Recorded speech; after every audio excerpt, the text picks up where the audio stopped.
रामायण हमारे हिंदू धर्म की पहचान है। हमारी गहरी आस्था जुड़ी है रामायण से। बचपन से ही हम रामायण पढ़ते आए हैं, सुनते आए हैं और देखते आए हैं।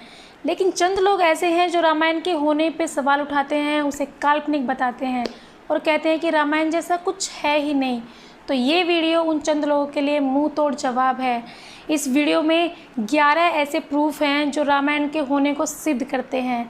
तो सबसे पहले इंट्रो कर लेते हैं। मैं हूं मीनाक्षी और स्वागत है आपका मेरे चैनल पे। जो नए हैं वो सब्सक्राइब कीजिए और जो पुराने हैं लाइक करो, कमेंट करो और मुझे बताओ यार कमेंट में कि अगली वीडियो किस टॉपिक पे बनाऊं।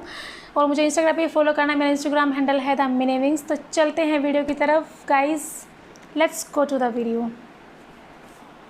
रामायण हिंदू धर्म का एक प्राचीन ग्रंथ है और बचपन से ही हम सब पढ़ते हुए आए हैं कि कैसे रावण ने सीता माता का हरण किया और बाद में रामचंद्र जी और रावण के बीच युद्ध हुआ और कैसे रावण को पराजय का सामना करना पड़ा। लेकिन क्या आप जानते हैं कि बहुत से ऐसे लोग भी हैं जो रामायण को सिर्फ एक काल्पनिक कहानी बताते हैं। दोस्तों, आज के इस एपिसोड में मैं आपको रामायण के वो पुख्ता सबूत दूंगा जिसको जानने के बाद आपके दिमाग में शक की कोई गुंजाइश नहीं बचेगी। साथ ही क्या आप जानते हैं कि आज भी श्रीलंका में रावण का महल मौजूद है। सारे ही राजों को जानने के लिए इस वीडियो को लास्ट तक जरूर देखिएगा।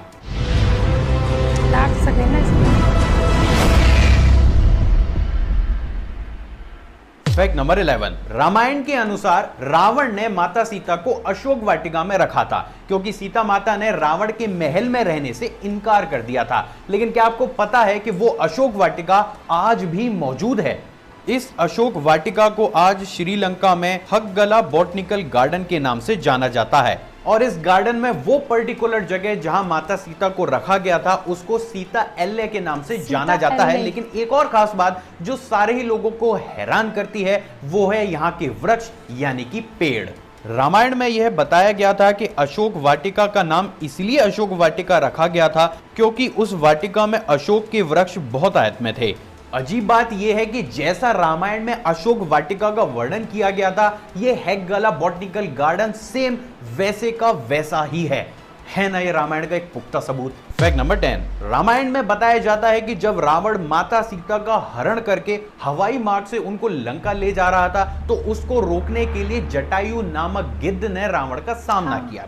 रावण ने उस जटायु का एक पंख काट दिया था जिसके कारण वो जटायु घायल होकर एक पहाड़ी पर जाकर गिर गए थे। लेकिन क्या आपको पता है कि वो पहाड़ी भी रामायण का एक बहुत बड़ा पुख्ता सबूत है क्योंकि आज केरल के कोलम की उसी पहाड़ी पर जटायु की दुनिया की सबसे बड़ी पंछी की मूर्ति बनाई गई है जिसे आज स्टैचू ऑफ जटायु के नाम से भी जाना जाता है। कहते हैं कि जटायु हिंदू पौराणिक इतिहास के पहले वो पात्र थे जिन्होंने वुमेन प्रोटेक्शन के लिए अपनी जान दी थी। है ना सच में अमेजिंग। फैक्ट नंबर 9, क्या आपको पता है कि श्रीलंका के सिंघाना शहर में वीरांगन टोटा नाम की एक जगह है जिसका मतलब होता है विमान उतरने की जगह। अकॉर्डिंग टू श्रीलंकन गवर्नमेंट यही वो जगह है जहां रावण ने सीता जी का अपहरण करने के बाद अपना पुष्पक विमान उतारा था। ऐसा माना जाता है कि रावण के पास 4 अत्याधुनिक हवाई अड्डे थे जिनको मैंने इस वीडियो में कवर किया है। आप इस वीडियो को पूरा देखने के बाद उस वीडियो को भी देख सकते हैं। फैक्ट नंबर 8, क्या आपको पता है कि श्रीलंका में नुव्रा एल्या नाम की एक जगह भी है जहां पर माता सीता का मंदिर है। साथ ही इस मंदिर के पास ही एक झरना भी बहता है। कहा जाता है कि माता सीता इसी झरने में स्नान भी किया करती थी। इस झरने के आसपास की चट्टानों पर हनुमान जी के पैरों के निशान भी मिलते हैं। यहाँ वो पर्वत भी है जहाँ पहली बार हनुमान जी ने अपना कदम रखा था। यह पर्वत लंकापुर और अशोक वाटिका के बीच स्थित है। हैरानी की बात यह है कि इस पर्वत पर भी ठीक वैसे ही पैरों के निशान मिलते हैं जैसे उस झरने के पास चट्टानों पर मिले थे।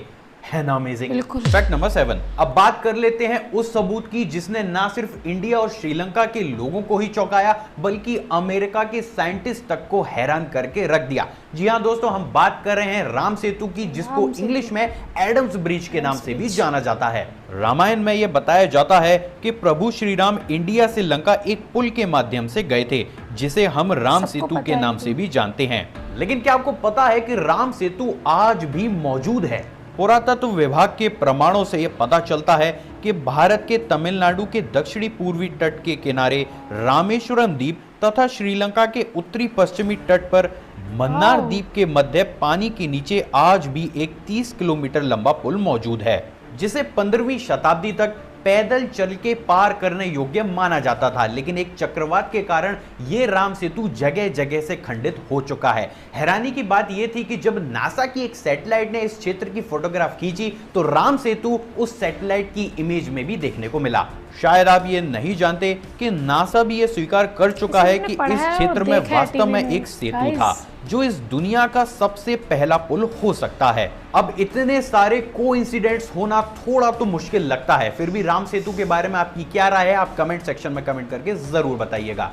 फैक्ट नंबर 6, क्या आपको पता है कि राम सेतु में इस्तेमाल किए जाने वाले पत्थर आज भी मौजूद हैं? हालांकि इनकी क्वांटिटी अब काफी कम हो चुकी है, लेकिन आज भी भारत के रामेश्वरम में ऐसे पत्थर हैं जो भारी होने के बावजूद भी पानी पर तैरते हैं। एक और बात जो सबसे ज्यादा हैरान करती है वो ये है कि श्रीलंका के मन्नार द्वीप पर भी इस प्रकार के पत्थर पाए जाते हैं जो पानी में तैरते हैं। जी हां, ये वही जगह है जहां रामायण के अनुसार राम सेतु श्रीलंका में जाकर जुड़ा था। अब बहुत सारे साइंटिस्ट ने इन तैरते हुए पत्थरों पर बहुत से तर्क दिए हैं, लेकिन सबसे खास बात यह है कि आज तक कोई भी साइंटिस्ट ये नहीं बता पाया है कि वास्तव में ये पत्थर इतने भारी होने के बावजूद भी पानी में नीचे क्यों नहीं डूबते। सच में अमेजिंग। फैक्ट नंबर 5, क्या आपको पता है कि युद्ध के दौरान जब लक्ष्मण जी मेघनाद के द्वारा मूर्छित कर दिए गए थे और उनकी जान जाने ही वाली थी, तो उनकी जान को बचाने के लिए हनुमान जी द्रोणागिरी पर्वत संजीवनी बूटी लेने गए थे, लेकिन हनुमान जी को संजीवनी बूटी का कोई ज्ञान नहीं था, इसलिए उन्होंने द्रोणागिरी पर्वत को पूरा का पूरा ले जाने का निर्णय लिया। लेकिन क्या आपको पता है कि हिमालय के उस क्षेत्र में आज भी हनुमान जी को नहीं पूजा जाता है? वहां के जो लोकल लोग हैं वो ये मानते हैं कि हनुमान जी उनके क्षेत्र से संजीवनी जैसी अमृत बूटी श्रीलंका ले गए थे, इसलिए वो लोग हनुमान जी को आज भी नहीं पूजते हैं। लेकिन क्या आपको पता है कि श्रीलंका के उस क्षेत्र पर जहां रामायण के अनुसार लक्ष्मण जी को संजीवनी दी गई थी, वहां आज भी एक ऐसा पर्वत है जिसके सभी गुण व जड़ी बूटी हिमालय के पहाड़ों के समान है। हैरानी की बात तो यह है कि वहां पर वो पर्वत इकलौता ऐसा पर्वत है जिसके गुण हिमालय से मिलते हैं। अमेजिंग। फैक्ट नंबर 4, क्या आपको पता है कि हनुमान जी के द्वारा लंका जलाने से रावण बहुत ज्यादा भयभीत हो गया था? उसको डर था कि हनुमान जी दोबारा हमला ना कर दें और इसीलिए रावण ने सीता जी को अशोक वाटिका से हटाकर कोंडाकट्टू गाला में रखा था। हैरानी की बात यह है कि श्रीलंकन पुरातत्व विभाग को कई ऐसी गुफाएं मिली हैं जो कोंडाकट्टू गाला से रावण के महल को सीधा जोड़ती थीं। और इन गुफाओं में ऐसी शिल्पकला भी मिली है जिससे लगता है कि इन गुफाओं में किसी स्त्री को रखा गया था। फैक्ट नंबर 3, रामायण के अनुसार हनुमान जी ने लंका को जला दिया था, लेकिन क्या आपको पता है कि लंका के जलने के सबूत आज भी श्रीलंका में मौजूद हैं? जी हां, रामायण के अनुसार जिस जगह पर लंका को जलाया गया था आज वहां की मिट्टी काली है, जबकि आसपास की अगर आप मिट्टी पर नजर डालेंगे तो वह अपने स्वाभाविक रंग की है। ये सच में अमेजिंग है। फैक्ट नंबर 2, रावण शिव जी की आराधना किया करता था, लेकिन क्या आपको पता है कि रावण ने श्रीलंका में भी भगवान शिव के लिए एक मंदिर की स्थापना की थी जिसका नाम कोडेश्वरम मंदिर है। यह दुनिया का एकमात्र ऐसा मंदिर है जहां भगवान से ज्यादा उसके भक्त रावण की आकृति बनी हुई है। एक बात जो हमें हैरान करती है वो ये है कि भगवान शिव का श्रीलंका में मंदिर का होना और उस मंदिर में रावण की भी आकृतियों का होना, यानी एक बात साफ है कि भगवान शिव, रावण, श्री राम और माता सीता का आपस में कोई ना कोई कनेक्शन तो जरूर था जिसको झुकलाया नहीं जा सकता, और ये अपने आप में रामायण का एक बहुत बड़ा प्रूफ है। क्या आपको पता है कि श्रीलंकन गवर्नमेंट को श्रीलंका में एक ऐसा महल मिला है जिसको रामायण काल का ही माना जाता है? इस महल से कई गुप्त रास्ते निकलते हैं जो उस महल को शहर के अलग अलग केंद्रों से जोड़ते हैं। हैरानी की बात तो यह है कि रिसर्च में यह बात बिल्कुल क्लियर हो चुकी है कि ये रास्ते या फिर जिनको गुफाएं कहा जाए वो नेचुरल नहीं है, बल्कि इनको मानव के द्वारा निर्मित किया गया है। अब अगर श्रीलंका की हिस्ट्री पर नजर डाली जाए तो एक बात यहां पर हम सभी को चौंकाती है। श्रीलंकन हिस्ट्री के अनुसार रावण शहर के अलग अलग हिस्सों में अचानक से ही प्रकट हो जाया करता था और क्षण भर में ही उन हिस्सों से वो गायब होकर अपने महल में पहुंच जाता था।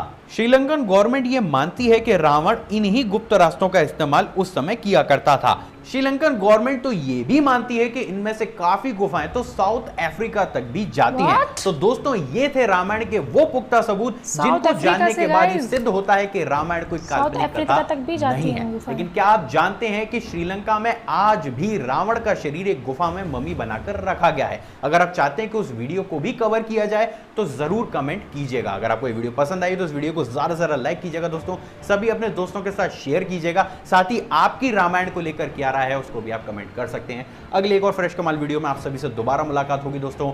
जय हिंद। जो लोग रामायण को काल्पनिक बताते हैं उन्हें ये वीडियो ज़रूर देखनी चाहिए। उनके सारे जो भ्रम है ना वो वीडियो देख के दूर हो जाएंगे। इसमें ऐसे 11 ऐसे अमेजिंग प्रूफ हैं जो रामायण के होने को सिद्ध करते हैं, साबित करते हैं, जिनमें कि कुछ जो थे मुझे पता थे, एक दो वो ये थे कि जटायु का स्टैचू जो केरला में है, मैंने एक दो वीडियो देखी है उनकी इस पर, वो बहुत ही ह्यूज स्टैचू है, बहुत ही बड़ा है वो।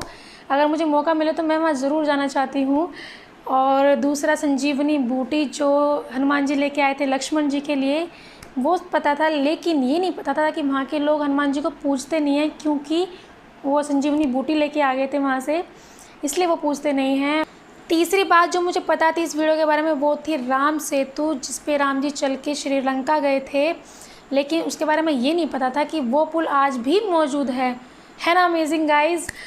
सो मुझे बहुत सारी चीज़ जो थी वो नहीं पता थी, लेकिन कुछ पता थी। आपको कितनी पता थी मुझे कमेंट में ज़रूर बताइए, और ये भी बताइए कि आपको क्या क्या जानने को मिला इस वीडियो में। सो अगर आपको ये वीडियो अच्छी लगी हो तो प्लीज़ लाइक करो, कमेंट करो, शेयर करो अपने दोस्तों के साथ। मिलते हैं अगली वीडियो में, तब तक के लिए bye bye, take care, love you.